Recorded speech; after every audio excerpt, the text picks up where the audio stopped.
Psoriasis শব্দটা এখন অনেকেই জানে, যাদের সোরিয়াসিস আছে তারা তো জানেই, এমনকি যাদের সোরিয়াসিস নাই তাদের যদি কোনো ফ্যামিলি মেম্বার থাকে অথবা যদি কোনো পত্রপত্রিকায় এই অসুখটা সম্পর্কে জেনে থাকে, এটা চামড়ার একটা বহু পুরনো ক্রনিক ইনফ্লামেটরি ডিজিজ, যেখানে আমাদের চামড়া খসে খসে উঠে উঠে যায় এবং গোল গোল প্যাচ থাকে এবং খোসাটা দেখতে অনেকটা মাছের আঁশের মতো, সিলভারি স্কিল বলি আমরা।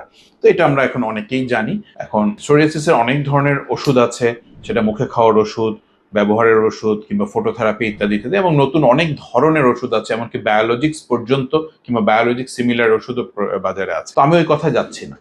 আমরা জানি সোরিয়াসিস একটা লাইফ লং ডিজিজ, দীর্ঘমেয়াদী। এটা কখনোই আপনার পুরোপুরি সেরে যায় না, তবে আপনি কন্ট্রোলে থাকলে এটা উপসর্গ বা সিমটমলেস বা সিমটম ছাড়া আপনি থাকতে পারবেন। কয়েকটা জিনিস মনে রাখবেন যেগুলি সোরিয়াসিসকে খুব বেশি পরিমাণে বাড়িয়ে দেয় কিংবা খুব বেশি পরিমাণে সিরিয়াস কন্ডিশনে নিয়ে যায়। নাম্বার ওয়ান, ব্যথার ওষুধ। আপনি সোরিয়াসিস থাকলে ব্যথার ওষুধ খেতে পারবেন না। প্যারাসিটামল জাতীয় ওষুধের কথা ভিন্ন। এছাড়াও অ্যান্টিফাঙ্গাল বা ছত্রাকের ওষুধের মধ্যে আপনি টার্বিনাফিন খেতে পারবেন না। ব্লাড প্রেশারের ওষুধের মধ্যে আপনি এসি ইনহিবিটর এবং বিটা ব্লকার খেতে পারবেন না। যদি এগুলি আপনাকে ডক্টর দিয়েও থাকে, আপনি আপনার সোরিয়াসিসের কথা উল্লেখ করবেন। এছাড়াও যারা খুব ওবিস বা খুব স্থূলকার, কিংবা যারা ঘন ঘন বা অনেক ফাস্টফুড খান কিংবা অনেক পরিমাণে বেশি লবণ খান খাওয়ার মধ্যে, তাদেরও কিন্তু সোরিয়াসিস অনেকখানি বেড়ে যায়। এছাড়া স্মোকিং, অ্যালকোহল এগুলিতে তো বাড়েই। আর দুইটা খাওয়া আমরা সোরিয়াসিসের পেশেন্টদের খুব নিষেধ করি প্রসেস ফুড ছাড়া। একটা হচ্ছে লেবু, যেটাতে সাইট্রিক অ্যাসিড থাকে, একটা হচ্ছে বিফ বা রেড মিট, যেটাতে অ্যারাকিডোনিক অ্যাসিড থাকে।